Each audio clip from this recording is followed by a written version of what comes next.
How do we know if the plot progression in a screenplay makes sense? Well, I mean, I think that it's just common sense. You're gonna sort of like follow the logic of your story. Is that what you mean? The plot logic? I mean, how do we, maybe I guess the better question is, what if the plot progression is taking too long? Maybe that's a better question. That's a good question. My question's taking too long, sorry. No, that's a good question. So I think that is subjective, right? And it depends on what you're going for. It depends on the story you're telling, the pace that you sort of expect from a story in that genre and that style.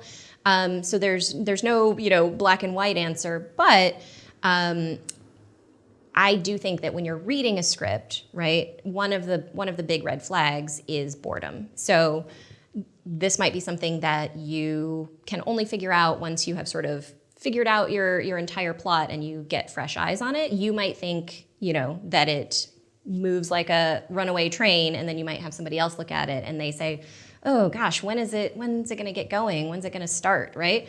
So, I mean, I think that the sort of natural approach is to get your story moving as quickly as possible and make sure that you are escalating the conflict and escalating the stakes consistently throughout your story and building on that throughout all of Act 2. But if you've done that and you've broken the story, you've plotted the whole thing out, you think it's great, I would still say get a fresh set of eyes on it so you can see if everyone else agrees with you and they think that the pace is okay of your story as well.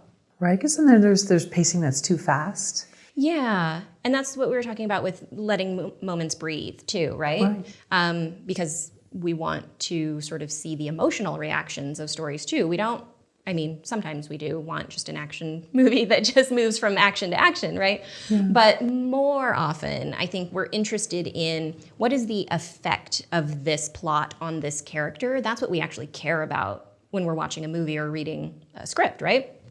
We want to know, like, what is the experience like for this person going through this? What are they feeling? What are they thinking? How is this causing them to change or reprioritize what's in their life? So I think pace in a script can be too fast at times if it doesn't give us those moments of reaction and sort of processing emotions so that we understand what's the emotional journey of this story as well, not just the plot. Great, yeah, and going back to like biopics, I think sometimes what they fall short in is the pacing's too fast because they're trying to cram too much. Yeah. And I know we were just talking about Seberg off camera. I thought the pacing was great, so. But well, I think have to see it. But yeah, biopics are tough because I think a lot of times people try to make a story of someone's entire life, or that maybe that's the instinct of like, this was such an iconic person, I want to tell the whole story of their entire life. And very few people's lives are actually one story, like most of our lives are episodic, right? So you have to pick what is the episode from your life that's a transformative, defining experience, and then tell that story. Don't tell me the whole thing. Just give me that transformative experience. Great point, yeah. And I think that's what it did for the most part, yeah.